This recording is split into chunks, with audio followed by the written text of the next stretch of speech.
In the heart of Umuis, a dusty but lively Nigerian village where tradition often clashed with modern thinking, lived a man named Ifeanyi. He was not particularly wealthy, but he was known for his sharp tongue, quick mind, and his firm belief that the world owed him ease. A bachelor in his early 30s, Ifeanyi had tried his hands at many things: farming, petty trading, even a brief stint as a commercial motorcyclist, but he never quite settled. What he lacked in drive, he made up for in cunning. Ifeanyi believed life was a game of chess, and everyone else on the board was a piece to be moved. In recent months, he had grown increasingly bitter about the rising cost of labor. Hiring a house help in the village wasn't cheap anymore, and even when he got one, there were boundaries. A maid could not be overworked, could not be sent to the farm, could not be expected to sleep with the master, and worst of all, she had to be paid. And then there was food, shelter, toiletries, all expenses that irritated his calculating mind. One hot afternoon, as he sat under the mango tree behind his compound, chewing on a stick of sugarcane, a thought came to him like a divine revelation: why pay for help when I can marry it? He chuckled to himself. Yes, that was it. If he married a young, humble girl with little exposure, he could transform her into an all-in-one helper, cook, cleaner, farmhand, nanny, and bedmate. All without a salary. And society would applaud him for being a responsible man with a wife and children. He would gain respect, free labor, and peace of mind, all in one move. So the search began. He ignored the educated girls in the nearby towns. They asked too many questions and had demands: hair money, independence, visiting rights. No, he needed someone from deep within the rural folds. Someone untouched by ambition. Someone grateful for a roof over her head and 2 meals a day. That's when he found Amaka, the daughter of a poor palm wine tapper in Ogwashi, a neighboring village. She was 21, with wide eyes and an innocence that made Ifeanyi's chest swell with pride. She barely spoke during their first meeting, nodding shyly as he complimented her cooking and said all the things men say when they have hidden intentions. To her, Ifeanyi looked like a good man, older, responsible, and ready to take her away from the poverty she had known all her life. Her parents didn't hesitate. They were flattered that someone from another village wanted to marry their daughter so quickly. He brought palm wine and yams for the traditional introduction and promised to take care of her like a queen. Within a month, the wedding took place, simple but festive, with music, pepper soup, and dancing under the night sky. Amaka's smile was wide, her eyes full of dreams. She believed her life had changed forever. And it had, just not in the way she imagined. As guests left and the drums faded into silence, Ifeanyi looked at his new bride and whispered in his mind, "Welcome to your new job." He had not married a wife.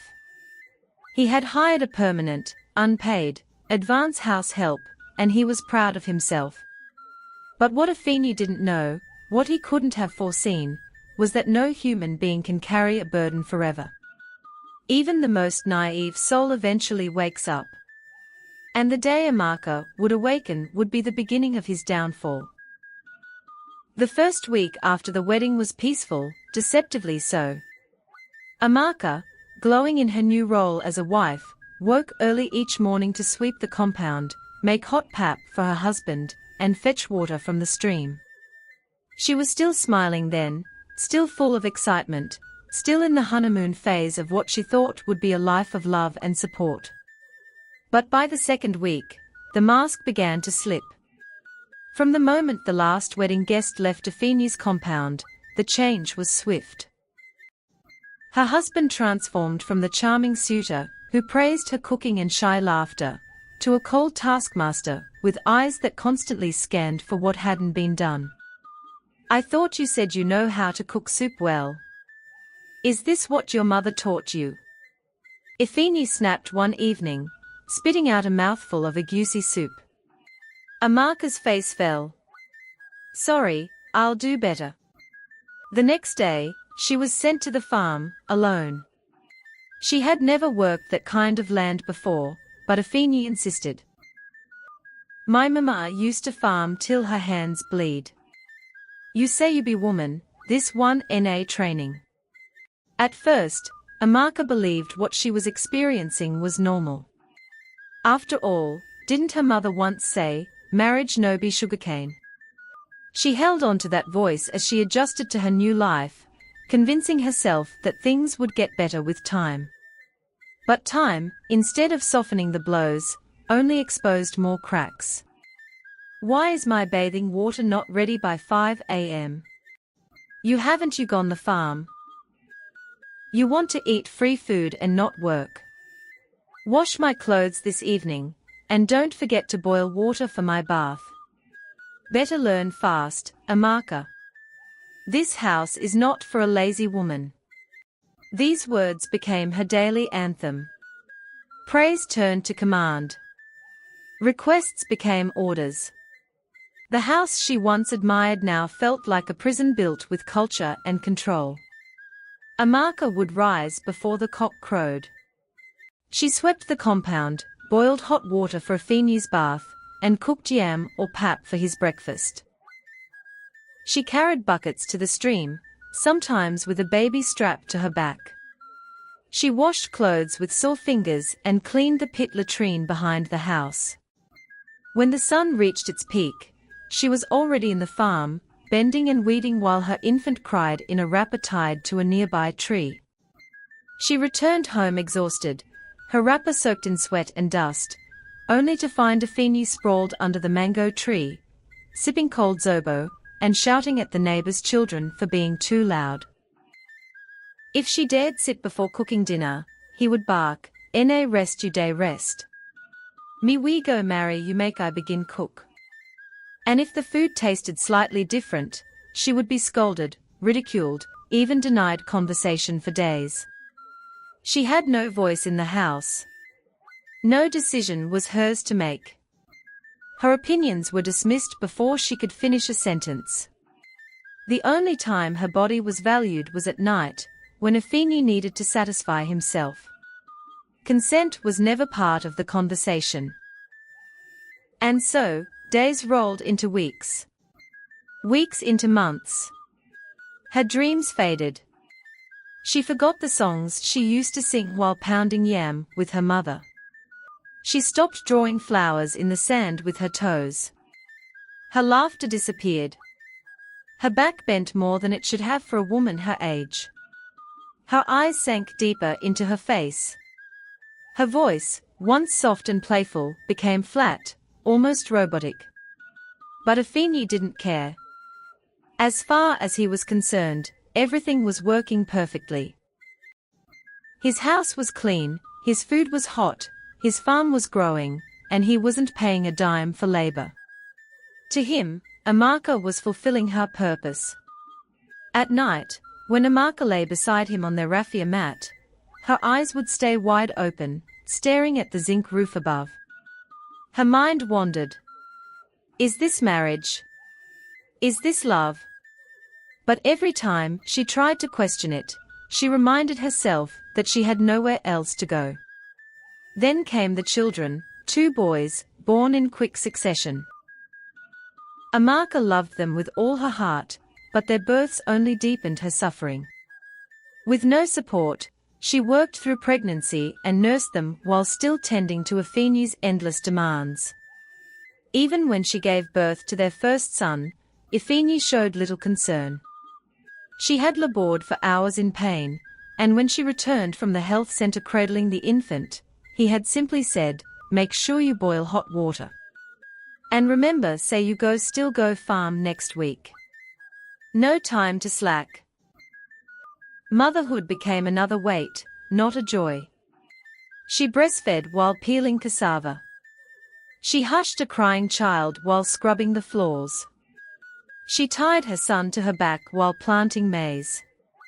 Her body had become a vessel of endless service, and still, nothing she did was enough. The breaking point came one scorching afternoon. Amaka had just returned from the market, carrying a heavy basket filled with gari, pepper, and crayfish. Her baby was crying, the sun was merciless, and her head throbbed from hunger.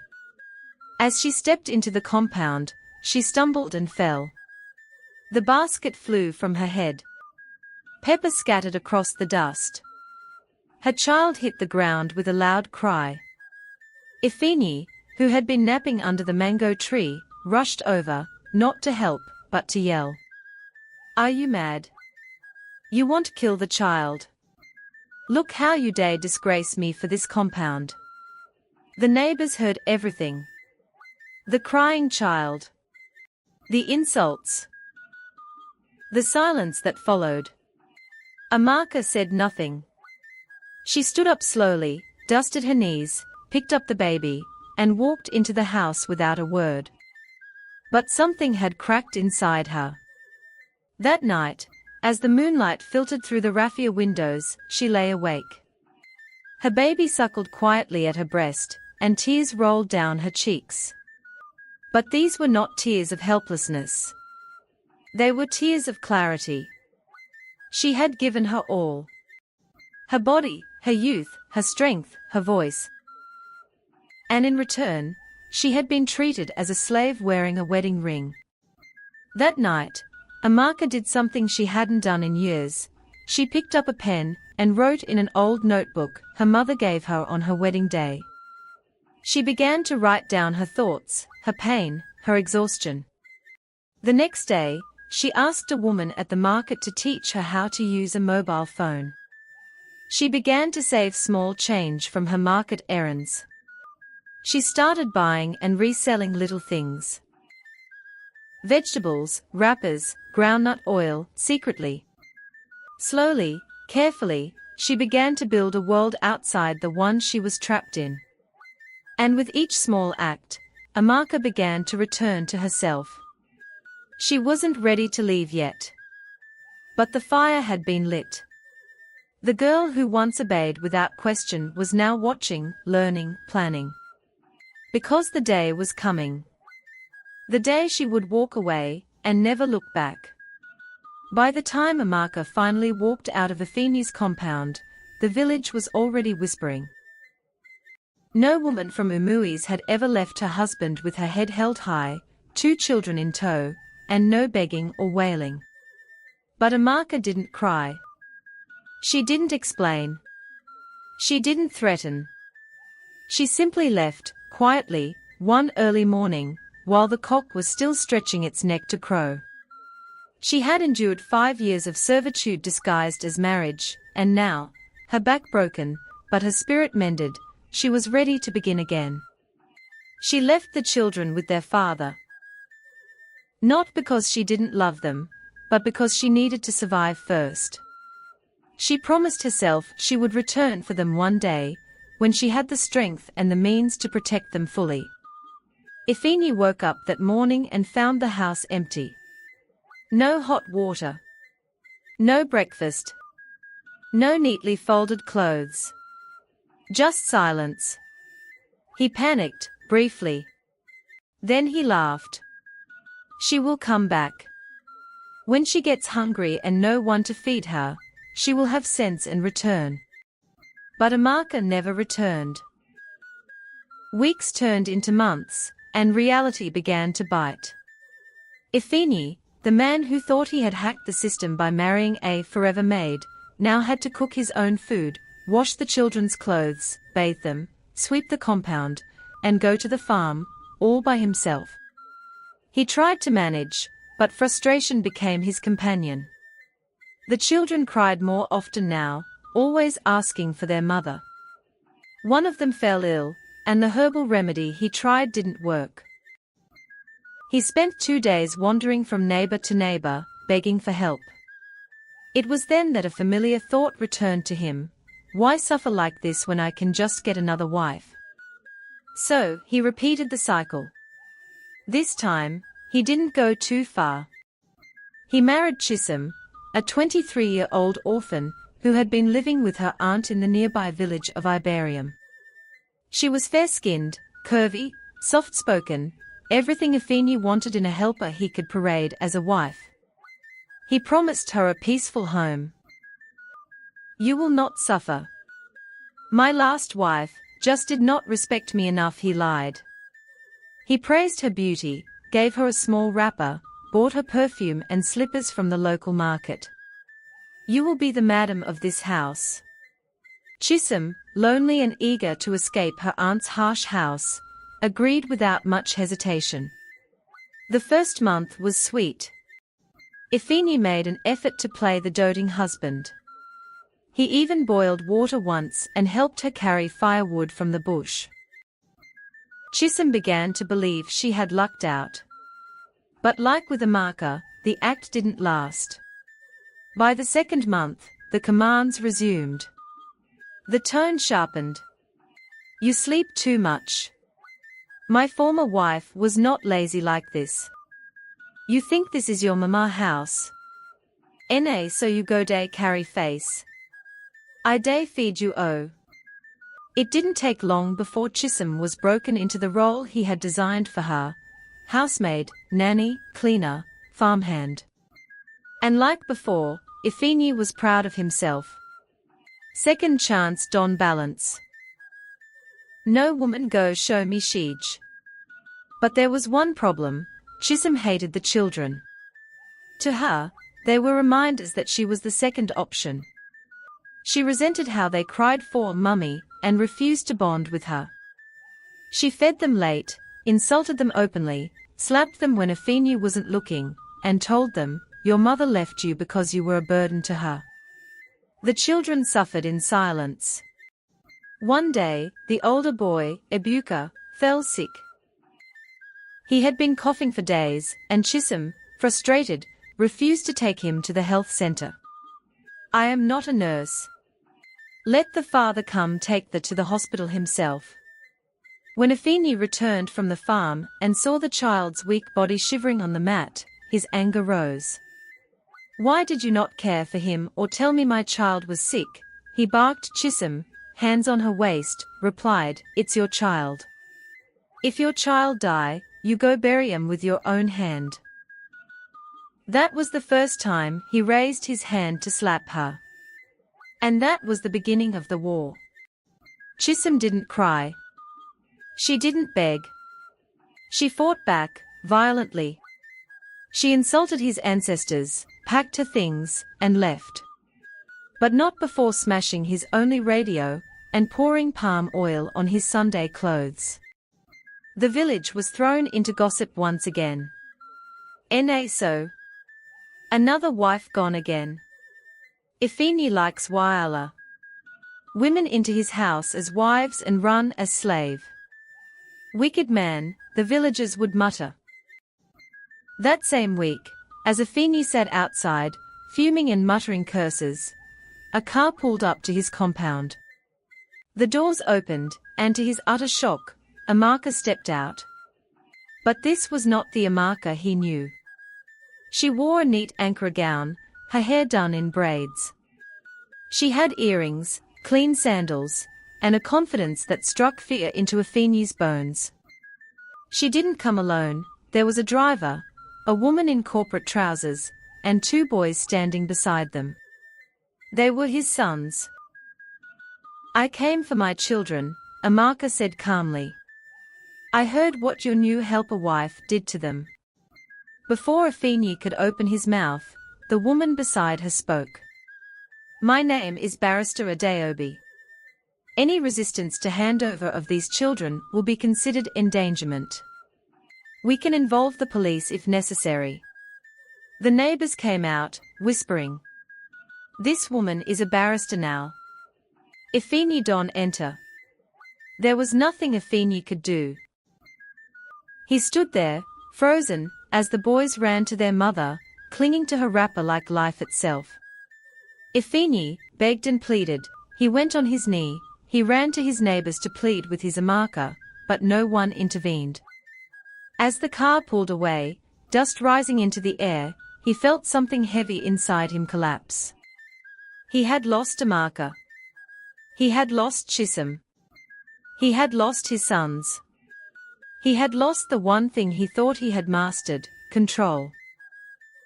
And for the first time, truly, deeply, Ifeanyi began to regret. Not just the last few months, but the life he built on using women as advanced house helps. The journey to freedom had not been easy. But by the time Amaka stepped back into her former husband's compound to reclaim her children, she was no longer the fragile, overworked young bride who once bowed beneath the weight of silence and duty. She was transformed. After walking away from her marriage, Amaka had found herself in a bustling town far from Umui's. She arrived with nothing but a change of clothes, a battered notebook, and a burning desire to rewrite her story. For weeks, she stayed in a women's shelter, doing small chores for food and shelter. Every night, she stared at the ceiling, tears in her eyes, her body still aching from years of exhaustion, but her mind stayed alive. One morning, she noticed a poster on the wall of the shelter. Free skill acquisition program for women, learn tailoring, catering, hairdressing, or phone repairs.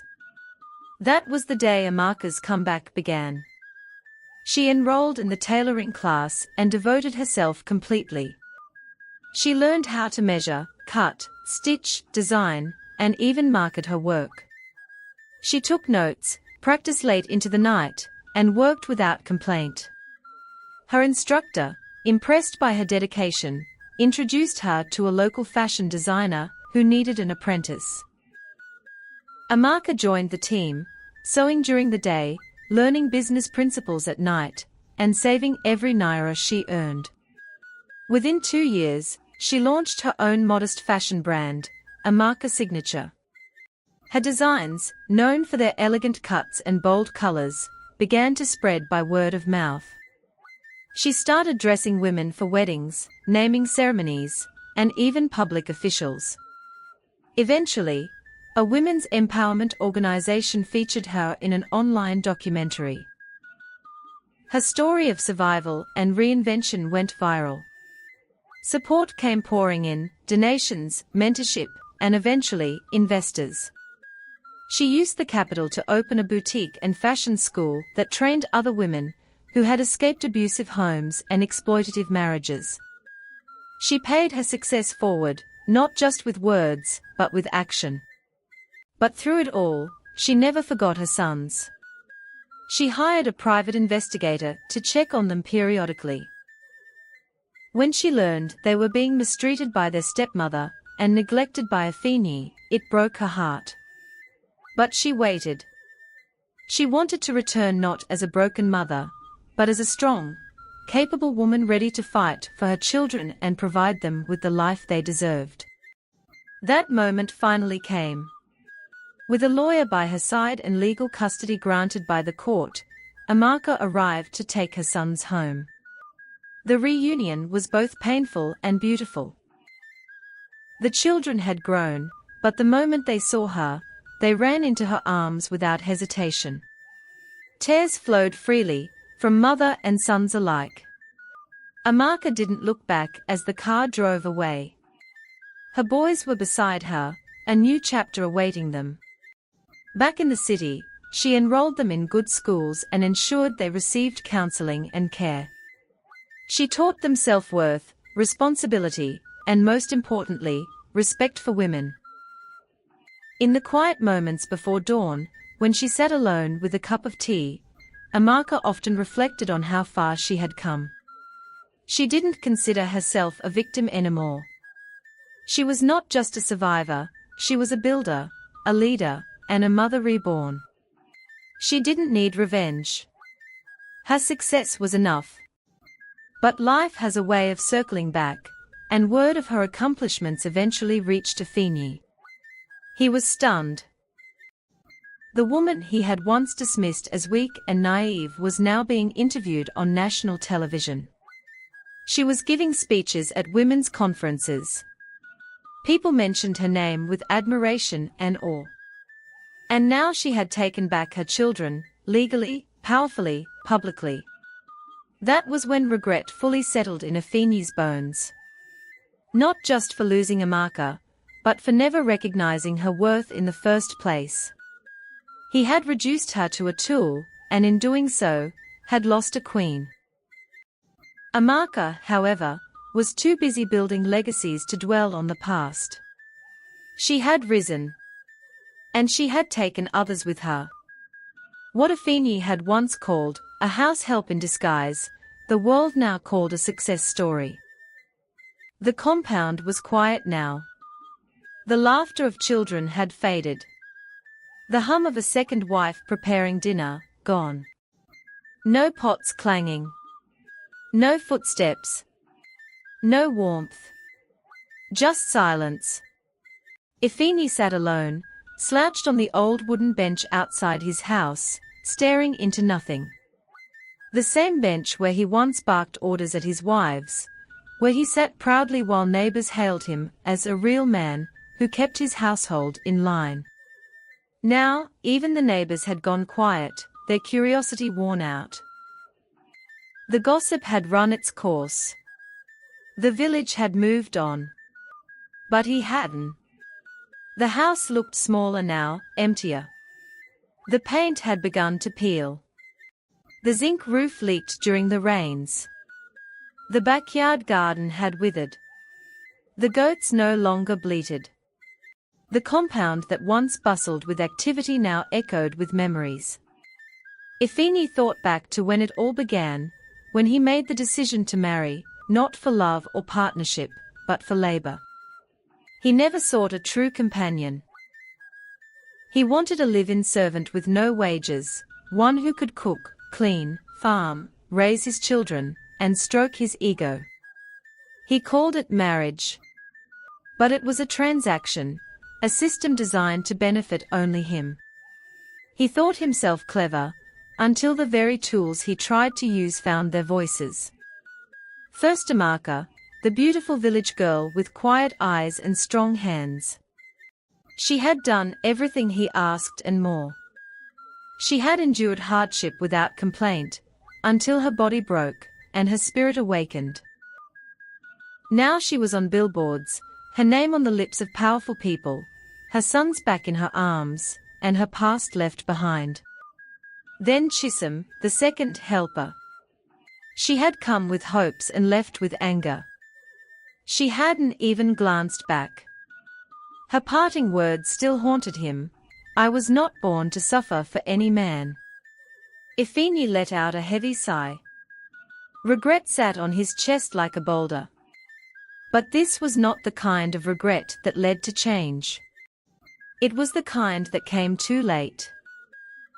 When there was nothing left to salvage. He tried to remarry, but word had spread. Women were wary now. Even girls from poorer families avoided him. They had heard the stories of the first wife who rose like a phoenix, and the second who escaped like a thief in the night. Some even joked in hushed tones, "Marry Ifeanyi. You might as well sign up as a full-time slave." He had no help now. He cooked for himself. He fetched water from the stream. He walked to the farm with aching knees and returned to an empty house. His children, once within arm's reach, were now growing up in the city, happy, clean, well-fed, and educated by the same woman he once reduced to nothing more than a pretty girl who could sweep. One day, he tried to visit them. He stood at the gate of Amaka's compound, dusty and sunburned. He wasn't even allowed to see them. The security man simply said, "Madam says she doesn't entertain unannounced guests.